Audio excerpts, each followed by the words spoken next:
কি বলবো, ওই জন্য আর কিছু বললাম না।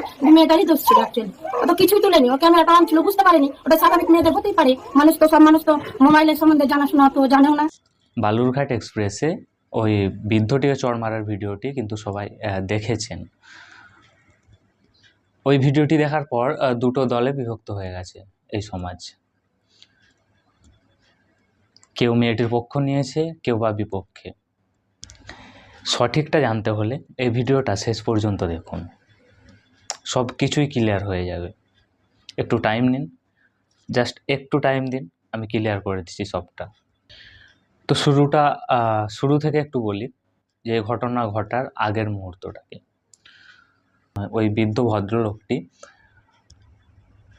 একজন হিন্দু মেয়েকে ডাক্তার দেখানোর উদ্দেশ্যে কিন্তু ওই ট্রেনে করে রওনা দিচ্ছিলেন। নোট করবেন, একজন হিন্দু মহিলাকে ডাক্তার দেখানোর উদ্দেশ্যে ওই পুরুষটি ওই ট্রেনে রওনা দিচ্ছিলেন। এবারে বলুন, যদি ওই বৃদ্ধটি আসলেই ঠারকি হতো, আসলেই এইরকম মনোভাব থাকতো যে কোনো মেয়ের ক্যামেরা করা এই জিনিসগুলো যদি ওর উদ্দেশ্য থাকতো, তাহলে ওই বৃদ্ধের সাথে কেন একজন হিন্দু মহিলা ডাক্তার দেখাতে যাবে? কেন? প্রশ্ন করুন বিবেককে। আসুন, সামনে আরও প্রমাণ আছে, অনেক প্রমাণ আছে যেগুলো ক্লিয়ার করে দিবে আসলেই দোষটা ওই ভদ্র বৃদ্ধ মানুষের ছিল না। আর যে মহিলাটাকে ডাক্তারঘর নিয়ে যাচ্ছিলেন, সেই মহিলাটার মুখ থেকে সম্পূর্ণ বিষয়টা একটু জানার চেষ্টা করব। চলুন দেখা যাক। ভদ্র মহিলা তিনি নাকি ভিডিও করছেন এমনটাই দাবি, তারপরে মোবাইল ফিরে অকথ্য ভাষায় গালিগালাজ মারধর করে। কি বলবেন? আমরা তো পাশের বগিতে ছিলাম, তো এসে দেখলাম মানে হতভম্ব হই, একটা বাবার বয়সের লোককে মারছে, কেউ তো প্রতিবাদ করলো না। এবার আমরাও ছেলে বলে ছেলেরাই ছেলের দিকে হয়ে গেল, আর আমি একা মেয়ে, কি বলবো, ওই জন্য আর কিছু বললাম না। মেয়েটারই দোষ ছিল অ্যাকচুয়ালি, অত কিছুই তুলেনি, ও ক্যামেরাটা অন ছিল, বুঝতে পারেনি। ওটা স্বাভাবিক মেয়েদের হতেই পারে, সব মানুষ তো মোবাইলের সম্বন্ধে জানাশোনা তো জানেও না। ঠিক আছে। এবং তার কি ভিডিও এসছে ক্যামেরায়? না, একটু হাত এসছে অল্প, দিয়ে ওইভাবে কটাক্ষ গালিগালাজ মারধর করেছে। ওর বাবা নিষেধ করছে যে এগুলো করিস না, কিন্তু মেয়ে তো শুনছে না, করবে। এখন ও কাকে কাকে ফোন করছে। আপনার সঙ্গী হ্যাঁ, কি ধরনের? ভালো, মানে ভালো, কিছু অত জানে না, যেমন বলে তেমন জানে, এটাই। কিন্তু ওই বাবার বয়সের এরকম লোক করলো, পরবর্তীতে ওই ভুগবে। ঠিক আছে। এখন দেখা যাচ্ছে গোটা দেশে হিন্দু মুসলিম হচ্ছে, তা সত্ত্বেও আপনি একজন মুসলমান সঙ্গীর সাথে হয়ে কথা বলছেন। একজন আমি দোষ দেখলে তো দোষটা বলবো, আর দোষ না দেখলে তো বলবো না। তাতে হিন্দুই হোক, মুসলিমই হোক, জৈনই হোক, খ্রিস্টানই হোক। আমি পয়েন্ট বাই পয়েন্ট ক্লিয়ার করছি জিনিসগুলো। হঠাৎ দেখলাম শুভেন্দু অধিকারী, বিরোধী দলনেতা, এই পোস্টটি শেয়ার করেছে। অনেক কিছুই ক্যাপশনে লিখেছেন যে বঙ্গের নারী জেগেছে, এরকম মানে সস্তার কবি যাকে বলা হয়, শুভেন্দু অধিকারী হয়ে উঠেছেন। যাই হোক, মানে কতটা মাথা মোটা হলে এইসব জিনিসগুলো করতে পারে। শুভেন্দু অধিকারী তো বরাবরই এইরকম হিন্দু মুসলমান টপিক খুঁজে বেড়ায়, কারণ তাকে খিচুড়ি পাকাতে হবে, হিন্দু মুসলমানের মধ্যে একটা দাঙ্গা ফাসাদ তৈরি করতে হবে, বাংলার সম্প্রীতিটাকে নষ্ট করতে হবে। এটা ওনার হচ্ছে বরাবরই উদ্দেশ্য। সেটা আমরা আগেও দেখেছি। যাই হোক, আমি ভিডিও প্রসঙ্গে আসা যাক। আমি আসছি ভিডিও প্রসঙ্গে। ভিডিওটা সম্ভবত 30 মিনিট 47 সেকেন্ডের। মেয়েটি কি দাবি করছেন? 30 মিনিট ধরে তার ভিডিও বানানো হচ্ছে।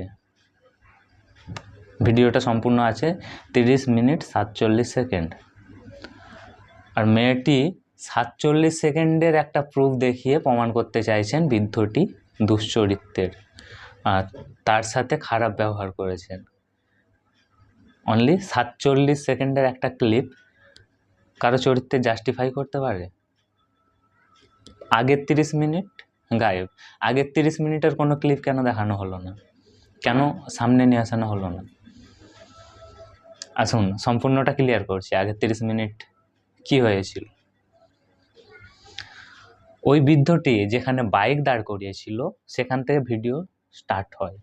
বাইক দাঁড় করিয়ে তিনি বাইকের ভিডিওটা ওখানে অন করেছিল, কারণ বাইক চুরি হওয়ার একটা ব্যাপার থাকে। সে ওই এতটাই সিম্পল মানুষ না, এতটাই সাধারণ মানুষ ওই লোকটি, যে ওই বাইকের ভিডিওটা করার পর তিনি ভিডিওটা বন্ধ করতে ভুলে গেছিল, পকেটে সে ফোনটা রেখে দিয়েছিল। তারপর ট্রেনে আসার পর আপনি দেখতে পারেন ওই ব্যাক ক্যামেরা কিন্তু প্রথম চালু, ভিডিও ক্লিপটি যেটা দেখাচ্ছে তার ব্যাক ক্যামেরাটা হচ্ছে প্রথমেই ব্যাক ক্যামেরা চালু, তারপরেই তিনি হঠাৎ ফোনটি বের করে দেখেন তার ক্যামেরা চালু আছে।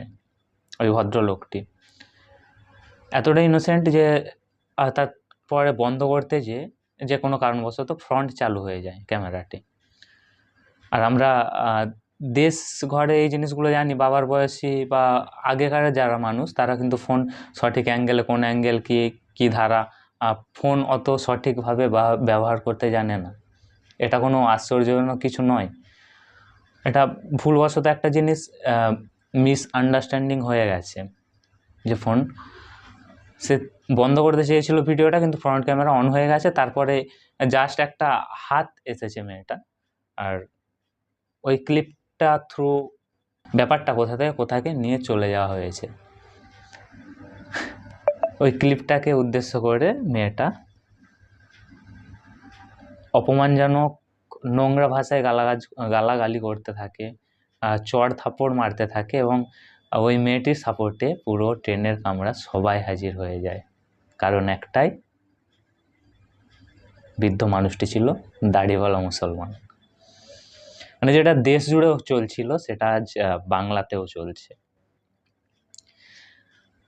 একটা কথা তো পরিষ্কার, এখানে বুঝতে কোনো বাকি নেই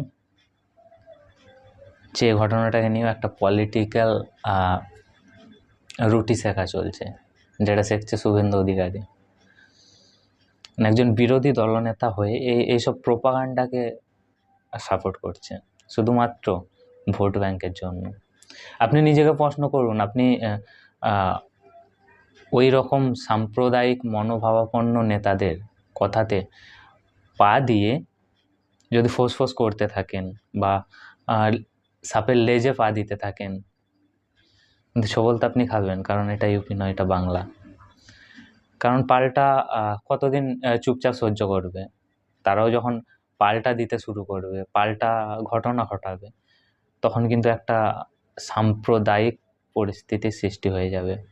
বাংলাতেও একটা সাম্প্রদায়িক দাঙ্গার শুরু হয়ে যাবে। আপনি বুঝবেন, আপনি নিজের মাথাকে ভাবাবেন যে ভুলটা কি সঠিকটা কি। আপনার নিজের একটা মাথা আছে, যেভাবে ভাবানো হচ্ছে সেভাবে ভাবা কখনো উচিত নয়। আর এই মেয়েটা নিজেকে স্টুডেন্ট দাবি করছে, নিজেকে একজন স্টুডেন্ট দাবি করছে, মুখের ভাষা তার, অথচ মানে পরিষ্কার বোঝা যাচ্ছে একটা ফুটেজ খাওয়ার ধান্দা। আমার যতটুকু বলার, যতটুকু ভাবানোর ভাবিয়েছি, বাকিটা আপনার নিজের মাথাটাকে প্রশ্ন করবেন যে আপনি কতটুকু সঠিক ভাবছেন। যদি আমার মতের সাথে আপনি একমত হয়ে থাকেন তাহলে অবশ্যই একটা শেয়ার করে দিবেন। যদি আমার কথাগুলো আপনার কথা হয়ে থাকে তাহলে অবশ্যই একটা কমেন্টে জানাবেন। আর আগে আরও ভিডিও আসতে চলেছে, আপনারা দেখতে থাকুন পলিটক।